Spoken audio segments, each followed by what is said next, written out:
On episode 34 of Chit Chat, we take a look at all the pretty little components in board games today. Are they just superficial, or can they truly serve a purpose? We say, why not both, and enjoy pushing them around the table in all the games we play. Welcome back to Chit Chat. This is episode 34, and we're going to talk about not so heavy a topic this week, but we're going to talk about a really cool topic, and that's really awesome components in board games. And not just like the components that necessarily come with the board game, but maybe some third-party components and stuff like that. And of course, we'll talk about some of the games we've been playing, but before we do any of that, we have a winner of last week's episode. Yes, Ann Reynolds, you won Most Wanted. Make sure you just email me at manvsmeeple@gmail.com, and we're also giving away Meeple War from Simon. All you have to do is make a comment.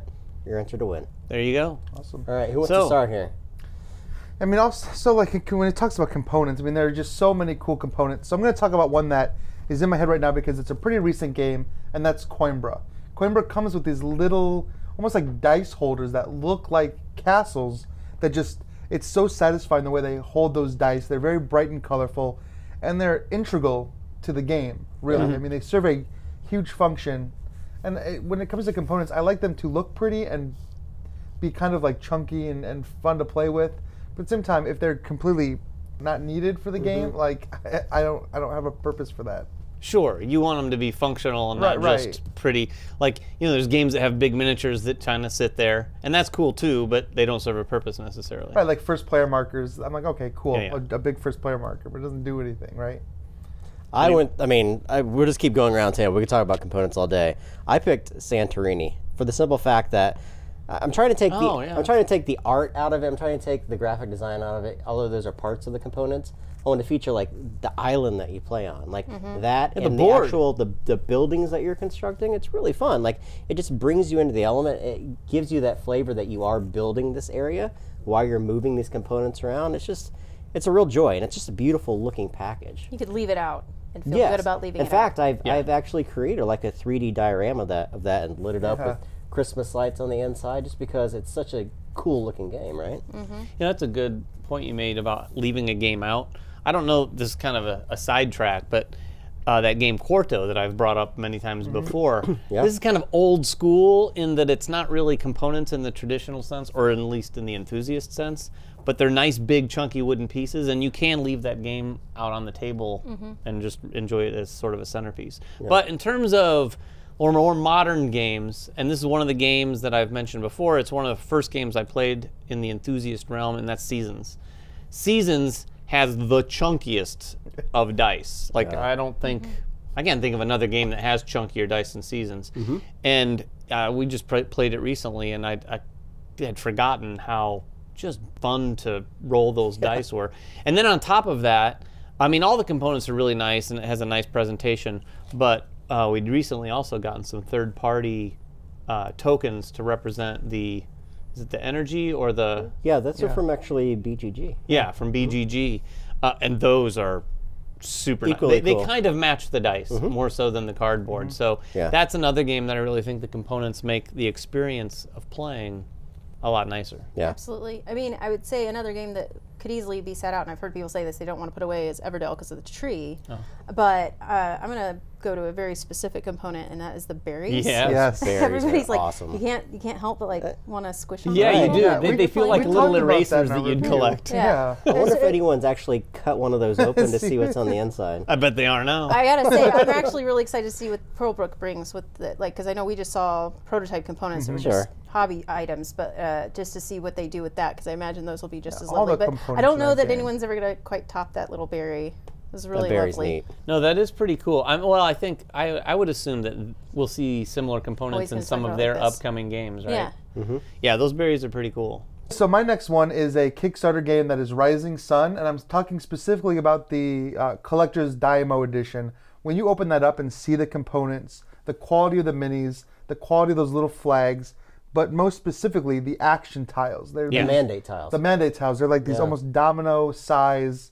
Larger than domino size. Large. Card size. Well, they're large, and they're made of that same material that, like, when you see poker players playing with like the square poker chips, like in Europe or whatever, they're sitting there clacking them together. That's what those things feel like, and you can't help but do that when you have them sitting in front of you. I mean, the minis in that game are great, but just like those tiles and just the way you pass them around and the feel. Same thing with Azul. They have those chunky. They feel like porcelain. Yeah, almost. like porcelain tiles. Yeah. I'm going to mention. I got a whole list of here, but I'm going to mention Seventh Continent and the cards. And I think this was one of the first games I remember playing that the cards build out the map in the game. And that was really unique. The first time I played that game, I realized how much like it was an adventure game, but you never knew what you were going to because you had those areas around you that were broken up by fog. Yeah. And then the moment you revealed them, you started building that map and you started adventuring through it. And then it had that unlock aspect to it too, where you had all these numbers hidden on them and the hidden information.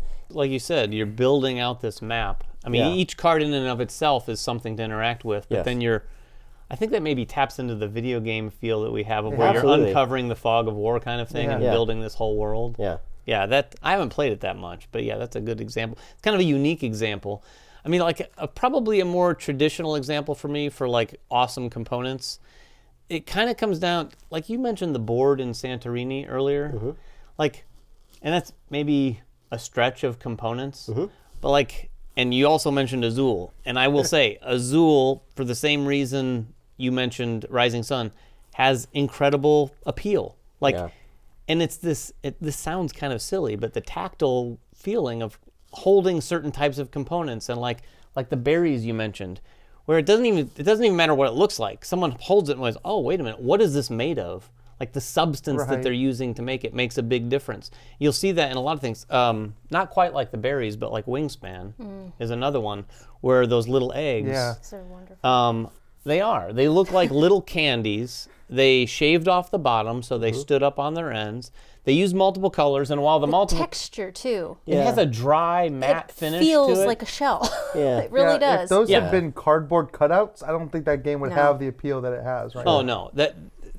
They made like every great decision I felt like for that game in terms of those types of decisions. Stonemaier usually does a fantastic job with all their components, and that's just another example of what they've done.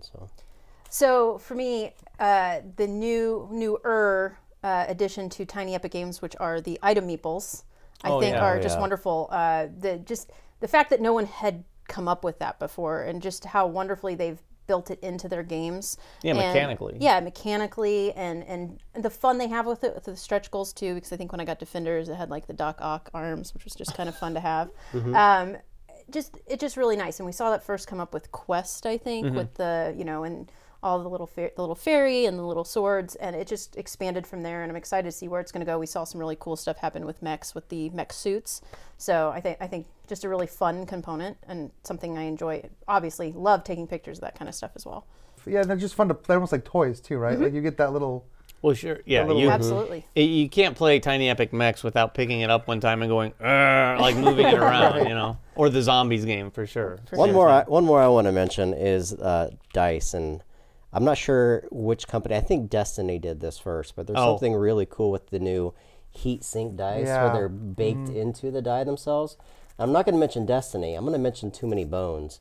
The moment you open that box and you see all those pre-printed dice and you realize how those dice are used in the game and how they fit into those cut mats, and you're flipping them around, you're manipulating them in some weird pattern on your board to be able to interact with each other, those dice in and of themselves, even beyond, I think, the chips in the Chip Theory games are just the cool draw for me. Those dice are amazing. I would agree with that. That's a really interesting point. I would say, in a more general sense too, any game that just uses dice that aren't standard dice, where even if they're not as cool as those, and you have dice that make the player want to look at them and go, well, what does this mean? Because it's not just 6 pips. Like that makes people want to get a little bit more invested in what's this game all about. Like for instance, there's like a game that has 100 different cards. Too Many Bones, it's that, but it's the dice. Like you could look at that whole tray of dice and go, God, what's this die do? What's this die do? What's this die do? It fires the imagination for sure. So another one for me would be the exosuits in Anachrony. Oh gosh. It's an upgrade pack, but these exosuits are so cool. I mean, they're big, they fit perfectly on the table, and they have little slots to like slot your guys in the top, which is really cool. cool. Yeah. Like it just fits. Everything fits perfectly in that game.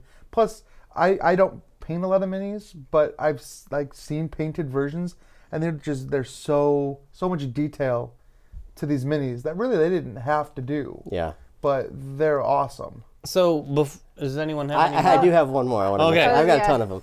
Yeah. This, again, I think Ryan Lockett did this. This is the adventure book in Near and Far. Like the ability of flipping that and that being your map. We're seeing this in a lot more games. We're seeing it in Comanauts. Oh, we saw it in Fables. Stuff The Fables. new one's going to use something like Yeah, that. that is very cool, and that was an innovation too within the industry, and I love that concept. Yeah, the fact. Go ahead. I was going to say, speaking of Near and Far, just in any game that does this, but metal coins in my. That's what I was going to say. in my upgraded version of Near and Far, my Kickstarter edition, I had that. All the upgraded components were great, but those coins, I had a really hard time. I decided to gift my copy after playing it to someone else, and I was like, do I give them? And I don't feel good giving it away without those components, but it was hard to give those coins away because I really love those coins. And I mean, like the Takedo upgrade kit for that one as well has beautiful coins.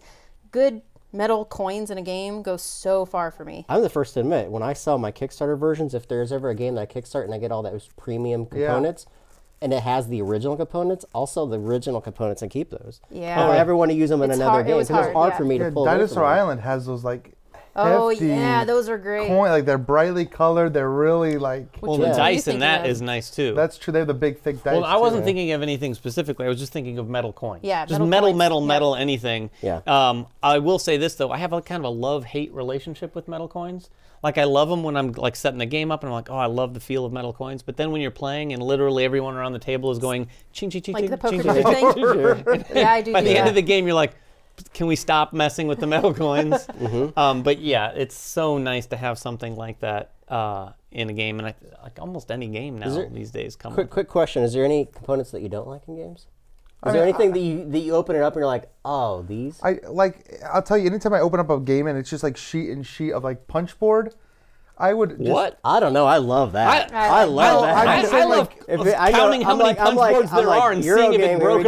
Yeah, I love that. Sure, but anymore, I would rather see a bag of metal coins than a punch board of coins. Nah. You know what? I like the bag of metal coins and a punch board that I could just punch and throw it away if I needed to. Because I like the act of doing that. But that's why I think games like Coimbra, where it uses, even within Euros, I'd rather have like metal coins and actual like tiles other than just punching out little cardboard pieces. I'll say that I can't think of what it was recently, but I opened something up and I was like, oh, cool coins, they're plastic. Yeah. And I was thinking, gosh, why didn't they just go metal here? Because it would have been so much, not that they were bad, but when you see coins and you instantly think, oh, cool, what did they do? And I'm thinking they're metal and I get them out and they're light. They're not quite heavy enough. Yeah, the in-between area is probably the worst place for any component to be. It's either be cardboard, which we are all familiar with and we understand, or metal. But if you're like some sort of weird limbo place in the in-between, it's like, oh, well, I guess it's not either, but all right. Yeah. I'll mention one of the components I don't like. I don't like those mini American-sized cards anymore. The ones that you find a lot of. Fantasy Flight has made so popular. Well, yeah, they serve a purpose, obviously, but give me the big old. I'd rather have the big old Santorini tarot-sized cards and dozens of those than the little mini cards. Number one, they're impossible to sleeve, and when you do sleeve them, there's a lot of them. That stack that's this big becomes this big, and then they all just fall everywhere. Oh, yeah. They're impossible to manage. So one more for me about components. This is both what I love and don't love. I don't like it when a player board is just thin little cardstock. That is just, especially in this day and age when we have these cool, thick, sometimes inset player boards. You've got inset on one end, and then exactly. And it's like, man, I don't know the production cost, but how much more would it be to just get a little bit nicer player board, right? Well, it's interesting. On that note, I've heard some people talking about the logistics of this. It's not always just cost. It's weight and just fitting it all in a certain box. Sure. Like, I've heard some conversation about the new Castles of Burgundy that's coming out and whether or not it's going to have newer components or anything like that. And they've talked about the player mats being relatively the same as they have been in the past. But that's mainly because they want to keep that box format that they've had forever for those games. And if they went to thicker cardboard and include all the player mats they're going to include, because they're including like a ton of the expansion player mats and everything. Wow. you know, it would be a big, massive box, and it would weigh 20 pounds. I don't know the production. But I think a game like that, why not? People are going to buy it. Well, I know I would. So. I'm not saying not to do it. Sure. It's all about shipping. Give me metal player boards, and I'll be happy. All right. Right. We had someone complain last week that Ryan's always the last one, or the first one. So we're going to make you the last person this time. We're going to start with Kira about the games we've been playing this week. There you go. Oh, my goodness. Okay, so, wow, I feel like I've played a lot just in the last few days, but Grand Austria Hotel, just learned that for the first time and fell in love with it. Played it 2-player, which I think was wonderful. Just, I can see it taking a little bit longer with a lot more players, so I liked it 2-player. I'd like to see it more, but definitely. And then, you know, I know we did this for a preview, but Tiny Epic Tactics I've played at home a couple times now because I really like it, and it's been a lot of fun. And then, you know, the standards, Dice Throne. Played Dice Throne probably more. You played Marco Polo too. Oh, that's right, we did. Yeah, that was good. And was that new for you? Yeah, it was new for me. It was another new one for me, and then more Wingspan because of course you can never have enough Wingspan. Of course, and in the spirit of more Wingspan, I've also played more Vindication and more Wingspan. But I've also played Terror Below, which is we did a preview for recently. This is a new Renegade game. It's still on Kickstarter, right? Probably. Yeah. This is this really cool sort of pretty interactive. It can be kind of mean a little bit. You're really trying to hunt these worms, deliver worm eggs to different facilities, and then try to get worms to attack your opponents when they're least expecting it, things like that. I played that again last night with a couple of guys I play with every so often. Had a lot of fun, but yes, some people ended up on the short end of the stick, and you got picked on a little bit. Sure. But that's the way that game goes, for sure.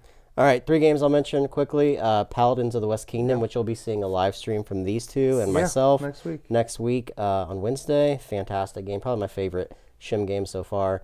We played Coloma, which is Final Frontier's newest game. It's is it that right? Coloma or Coloma.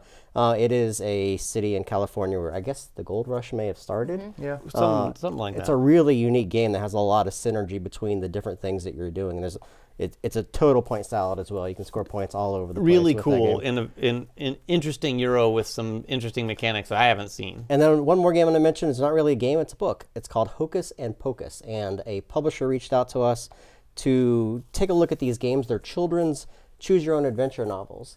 And I played this with our youngest. It's got really beautiful artwork in it. You are these magical children, kind of like Harry Potter. You have these creatures, and you go out into this world. It's choose your own adventure. You have all these hidden things in there. You're getting these creatures to be able to do special things.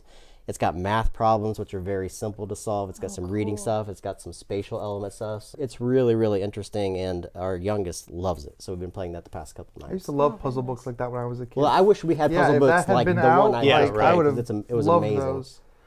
I've been playing a couple things. I've been playing a lot of Duelosaur Island just because it's a quick, easy 2-player game to play with my wife, so we play that a lot. I also got my hands on Dinogenics for the first time. Played that the other day. It's very much a gateway style worker placement game, so you know, don't go into it expecting a whole lot of meat. But I mean, it was fun for what it was. It has dinosaurs, man. It does have dinosaurs. It has cool dinosaur meeples, and you can even make like mutated. The pins look cool too. Aren't they like 3D pins that you're building? Yeah, and you're building like putting the fences down. Yeah, and stuff. I mean, there's a lot to like about it. It's very much an entry level game. And then we have been playing Comonauts. So yeah, I don't think, and Gen 7. And Gen 7. So a couple like bigger campaigns. Oh, really? Both alongside of each other? Neither which we finished. Or even we have remotely not finished either.